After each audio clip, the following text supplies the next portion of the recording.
गुरुदेव कालीचरण ब्रह्म ट्रास्टआ बोसोरफ्रोमबो गोबाव बोसोरनि सिगांनिफ्राय बान्था होबोगासिनो दङ।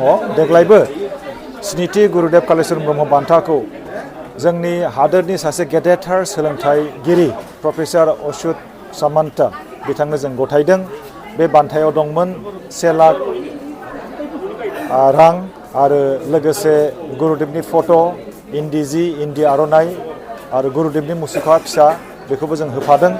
बिथांनो जोङो कंग्रेचुलेसन बावदों। बिथांनि बे एवार्ड लानायनि गेजेरजों गुरुदेव कालीचरण ब्रह्मनि सान्थौआ बुहुमाव गोसारगोन होननानै जोङो मिजिंथिदों।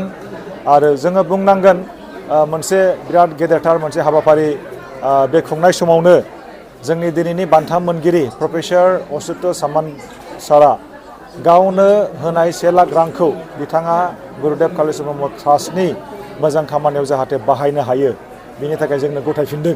बे थाखाखौ बिथाङा डनेसन होनाय बायदि जोंनो होबाय बे 1 लाख रांखौ, आरो बेनि थाखाय जों बिथांनिसिम साबायखर बावदों। बे हाबाफारियाव बिटिआरनि मानगोनां CEM प्रमद बर' सारा गाहाय आलासि महरै बाहागो लाफैनानै जोंखौ थुलुंगा होदों। एबसुनि मानगोनां आफादगिरि बिथां दिपेन बर'आ बाहागो लाफैनानै मेलखौ बेखेवफैदों।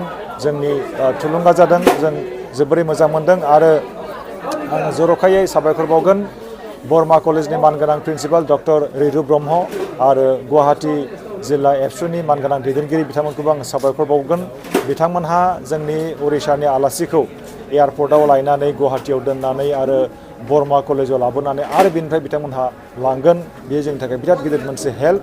उननि समाव गुरुदेव कालीचरण ब्रह्मनि बान्थाखौ जोङो आरोबाव नेशनेल लेभेल, इन्टारनेशनेल लेभेलाव जोङो लांगोन। बे खामानिखौ जोङो मावगासिनो दङ आरो आङो खावलायदों बयखौबो जाहाथे जोंनि थांखिखौ जाफुंसार जाहोनायाव मदद होलायो।